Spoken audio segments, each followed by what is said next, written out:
Our first speaker is Valerie Amos. Valerie Amos was a senior minister during the Labour government of both, I think, Tony Blair and Gordon Brown. Or just Tony Blair? Just Tony Blair, to be clear. She's now the British High Commissioner here in Australia. I think we're really lucky to have someone with such a refreshing approach to the job of being a British High Commissioner in Australia. And with the first contribution, hopefully we'll get some breadth. We don't only have to address the question in terms of our own Australian domestic politics, but her broader perspective in terms of what makes for an effective politics of climate change. Valerie Amos.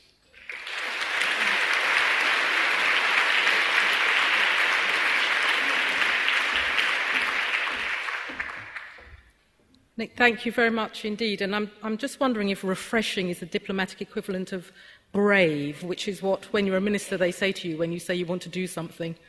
Courageous. Okay, thank you. Can I begin by saying how delighted I am to have been asked to participate this evening in an issue which is very important for my government, both nationally and globally. And I've been asked to just say a little bit about the evolution of climate change policy and politics in the United Kingdom in 5 minutes, so I'll do my best. I think it's important for me to say at the outset that in the UK we don't believe that we have all the answers or that we have a perfect record. We know that tackling climate change is hard. It requires a total transformation of our economies over time, and we're all struggling with it. As you know, we've had a change of government recently, and we now have our first coalition government since the Second World War, and our Prime Minister, David Cameron, has said that he wants this government to be the greenest ever, both in terms of action at home and internationally. The coalition has promised to use a wide range of levers to cut carbon emissions, decarbonise the economy and support the creation of new jobs and green jobs and technologies.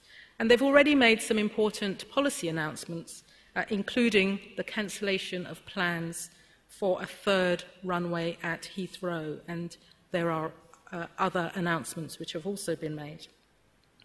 In looking at our experience, I think that there are 6 key principles or themes which have characterised our approach to climate change.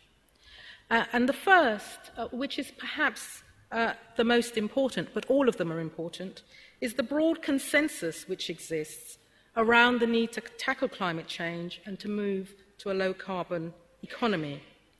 And I think it's worth remembering that the first world leader to call for action on climate change in a speech way back in 1989 was Margaret Thatcher. So it's not a left-right issue in the United Kingdom at all. And that consensus goes beyond the realm of our national party politics. Many business leaders and groups are outspoken advocates on the issue, with our major business body, the Confederation of British Industry, calling, and I quote, for an ambitious re-engineering of the economy in order to tackle climate change. Our corporate leaders group, made up of the CEOs of some of our global companies, pressing for transformational change. Trade unions, religious groups, civil society organisations have all been vocal. Local governments, not least in London, have set the pace in some respects. And our NGOs have been extremely effective in mobilising public support. There was a 3-year Big Ask campaign which played a key role in pressing for an ambitious Climate Change Act. And that campaign modelled itself on previous UK public campaigns for things like third world debt relief and making poverty history. And the public concern over climate change in the UK focuses not just on the domestic threat, but also the threat to the world's poorest people. So it's very much a bottom-up approach, and I can't really emphasise that too much. And there are lots of ways in which the politics has had to catch up with where the people are. The second thing which has been important has been continuity. and the efforts that we've made to enshrine the low-carbon transition into our institutional structures and into law. In 2008, we passed the Climate Change Act, which sets out the world's first ever legally binding targets for reducing emissions. It set 5-year carbon targets, with the government required to report progress to Parliament annually. The third thing which I think has been important are the efforts we've made to establish a sound empirical base for action. We have a climate research institute, our Met office, the meteorological office at Hadley. They're two of the world's leading centres for climate change research. And we've also had a really important contribution on the economics of climate change from the Nick Stern review in 2006. And I think it's that combination of science and solid economics which has driven government policy, but it's also helped to build solid public support. People can see that there are real reasons to take action and that there's a solid research base for doing that. The fourth thing, which has been important, is ensuring that there's a recognition that the low-carbon transition isn't a threat to our economy, because, of course, people are concerned about the wages that they get, the long-term health and stability of the economy.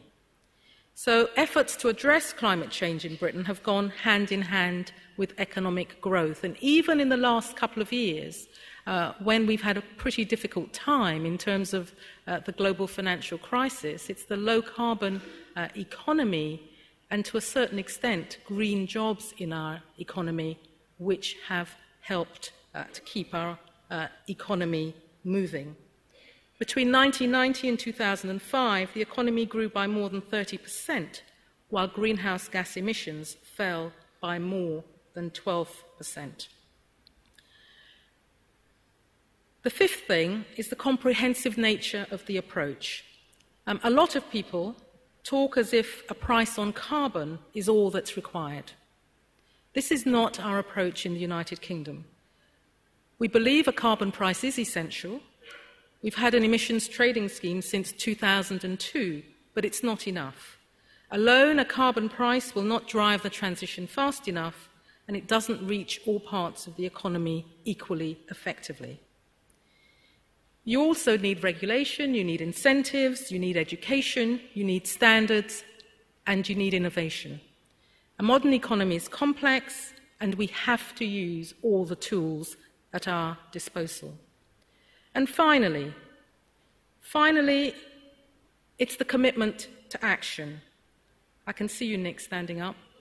I said finally, so 30 seconds.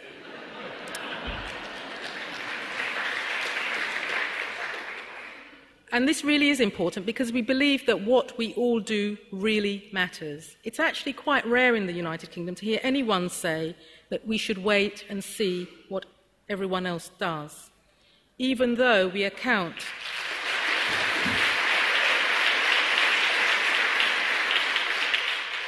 It was worth it, I got a clap. Even though we account for less than 2% of the world's emissions, which is only slightly more than Australia. So there's a real sense that we have to take action, that everyone has a role to play. And I really look forward to the debate that we're going to have later. Thanks.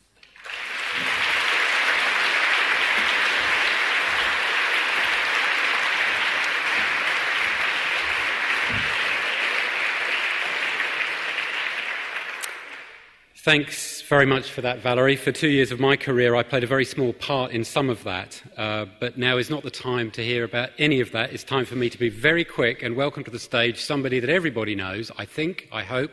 He is no more, although this is very important, he is the Honourable Member for Wentworth, Malcolm Turnbull.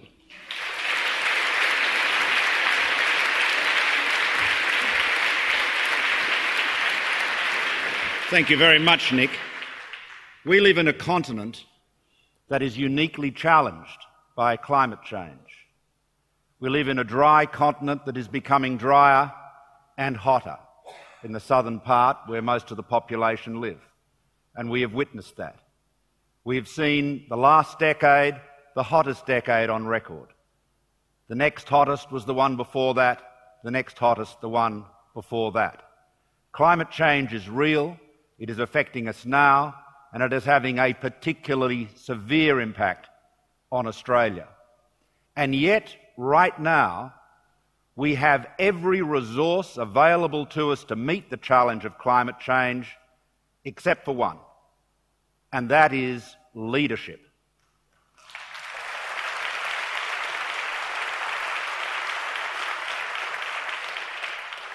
Our efforts to deal with climate change have been betrayed by a lack of leadership, a political cowardice, the like of which I have never seen in my lifetime before. The abandonment of the emissions trading scheme by the Prime Minister surely must be one of the most remarkable political acts, self-destructive political acts, I might say, there is some justice, that we've ever seen. Here was a man who came to office with a policy that he said was the answer to the greatest moral challenge of our times. Ultimately, he could not secure the support of the Senate. There was a change of leadership in the opposition. I remember it well. But oppositions can never be relied upon to support the government. That's why they're called the opposition. But he had the ability, and has the ability, to take the matter to a double dissolution. He has a constitutional means to resolve that deadlock.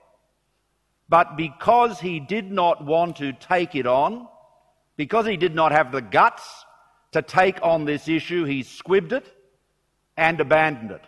And he wonders now why people ask, "What do you stand for, Kevin? What do you stand for, Kevin? What do you believe in? If you do not believe in action on climate change, what is the substance, the political substance of your leadership?" And the answer is, there is nothing there. We are in the absurd position of having a national government which has set an unconditional cut target of 5% from 2000 levels by 2020, but does not have the means to achieve it. It does not have the means to achieve it because it has cast those means away.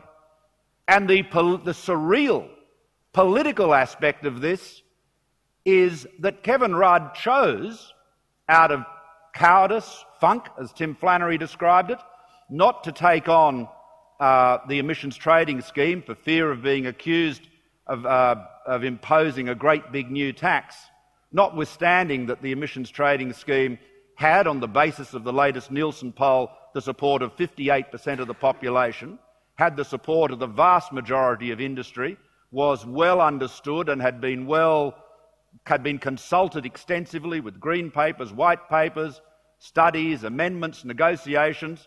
It was a well understood instrument for reducing greenhouse gas emissions, and one which we knew would work. He squibbed that challenge and instead has gone off to pick a fight with his mining tax, which nobody understands, which nobody was consulted about, and which now has produced the most extraordinary political backlash we've seen in many years.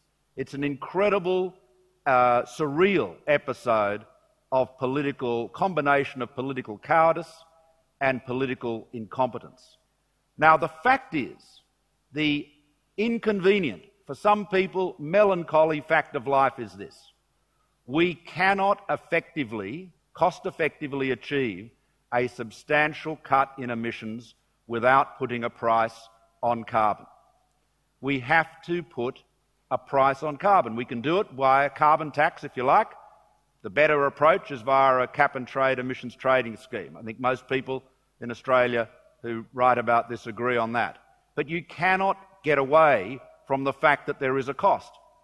Now, the Coalition's new policy, unlike the government, which has no policy, it has a policy vacuum, the greatest policy vacuum to meet the greatest moral challenge, the Coalition has a new policy which amounts to the government, that's to say you, the taxpayers, paying for sufficient abatement in the form of offsets to meet the 5% target by 2020.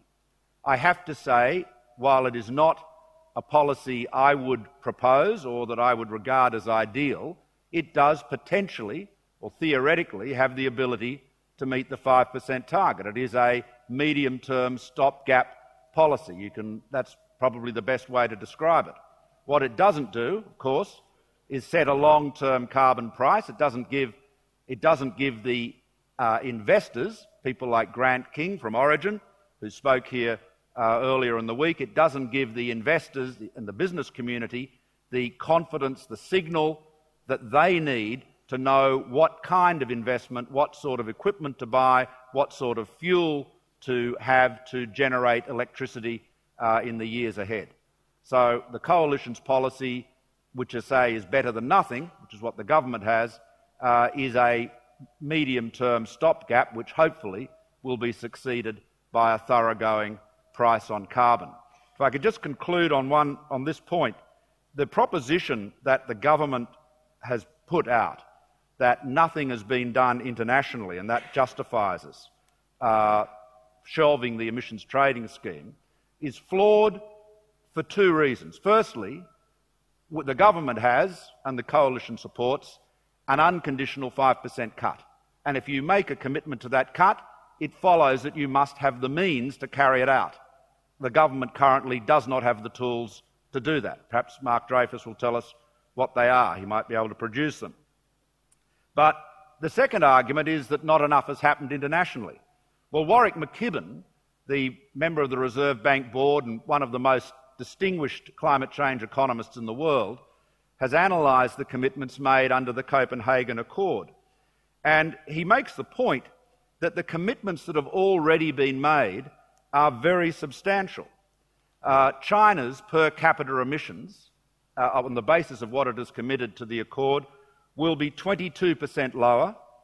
The United States will be 33% lower. This is lower than business as usual. Ours, at a 5% cut, would be 35% lower. So there are substantial commitments that have been made, and of course the Europeans have made, as you know, very substantial commitments themselves already. So there is no reason, no political, moral, economic or ethical reason for this extraordinary abandonment of responsibility by the government. And what we have instead of leadership is cowardice. What we need to become truly a low-emission economy is courage and leadership. Thank you.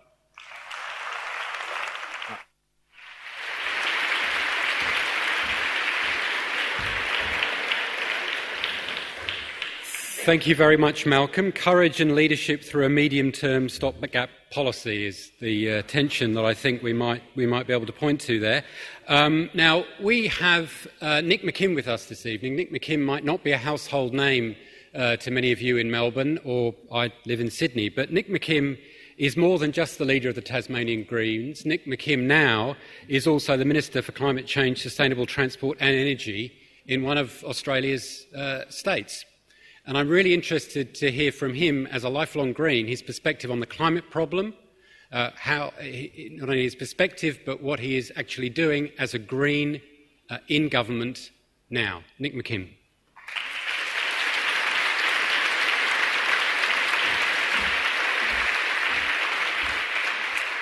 Well, thank you, Nick, and good evening, everyone. I'd also like to acknowledge the traditional owners of this land. Well, we're at a very precarious time in the journey of our species on this planet, and certainly a very precarious time in the context of the journey of our civilisation on this planet. We really fundamentally have two choices before us as a species, as humanity. We can either descend into blame, into inaction, and ultimately, I believe, into conflict. Or we can choose to be strong, to take strong action, to show leadership, to cooperate and collaborate, and foster the kind of innovation and the shared solutions at global, national, state and local level that we will need to see to address what I'm sure we would all agree is the preeminent public policy challenge facing humanity today. Now, I don't mean to get too parochial tonight, but that concept of collaboration and of cooperation has certainly implications in the current Tasmanian political context. We in Tasmania have just had a state election in March, and the Tasmanian people clearly chose to elect a lower house, the House of Government, with no one political party in majority. It was a 10-10-5 result. We've got a very small House of Assembly, which is a topic for another day certainly, but a 10-10-5 result, as I've said, it's about as well hung as a parliament can get. But I tell you, that result, delivered by the people, gave no one political party a mandate to put all of its policies into place, but it did deliver a mandate and in fact was a demand for cooperation and collaboration in the Tasmanian Parliament. Now, history shows that we now have two members of the Tasmanian Greens in the Cabinet in Tasmania, and I've got the honour to be the first Green Minister in the country's history, and I'm very proud and excited to have portfolio responsibility for climate change. By the way, I'm the first ever climate change minister in Tasmania. Previously, it wasn't considered worthy of a portfolio position on its own. And as Nick said, I also have responsibility for sustainable transport and alternative energy. And I'm determined to show the kind of leadership that we've heard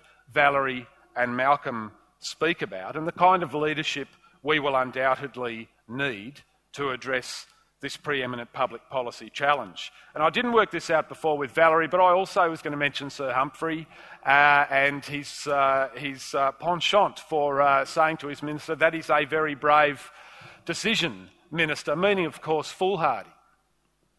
But people have said to me, oh, that's a brave decision to go into government, Nick, and I've said, yes, thank you. I hope you don't mean it as Sir Humphrey meant it, and I'll take it as a courageous decision. And it is a courageous decision, and quite frankly, I don't know how it's going to work out.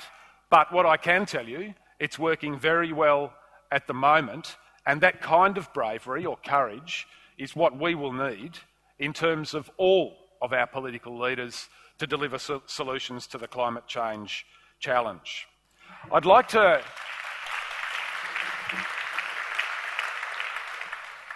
make the blindingly obvious point here in that governments, and I talk about it at a global level, national, state and local level, are running a long, long way behind public sentiment on this issue.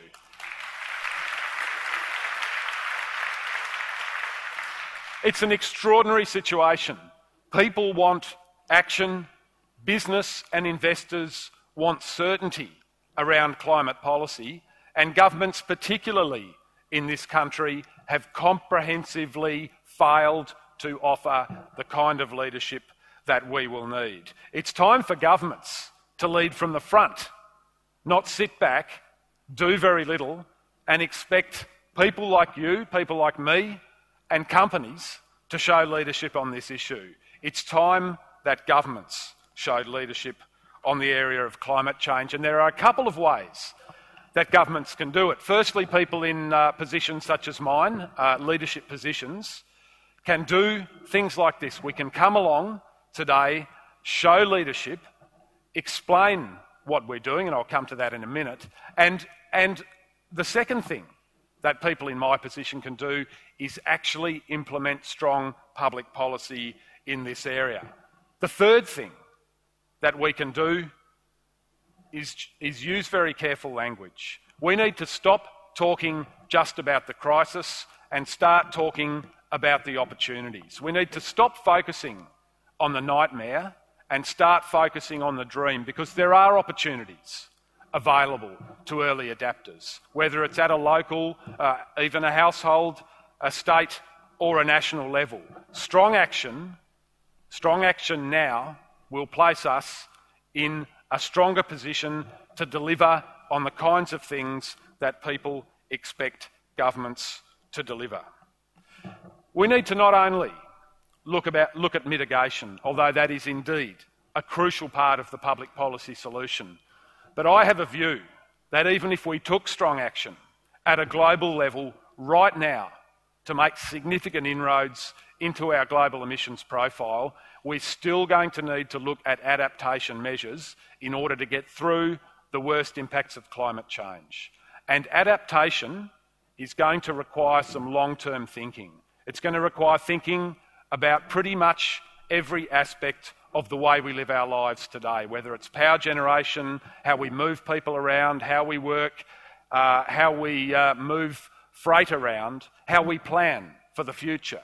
All of those things are going to need to be considered in the context of what I believe will be some inevitable impact. And we can argue about how strong and how difficult the impacts will be, but I believe there are going to be impacts. So we need to look at our planning systems.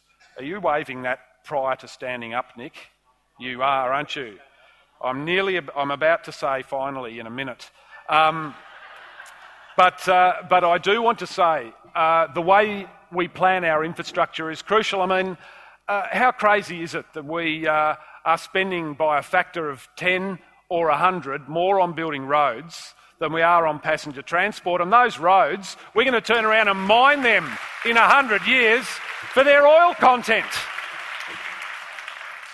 These are the kind of long-term solutions that we need. But I just want to quickly say to you that you all absolutely have a role to play, and you can play your role in driving good public policy in this area. You all have a vote, you all have a voice. And what I want to say to you, and I want to leave you with this thought, demand strong leadership from your political representatives. If people won't lead, vote them out. If people aren't taking strong enough action, ring them up and tell them, and then if they don't, vote them out.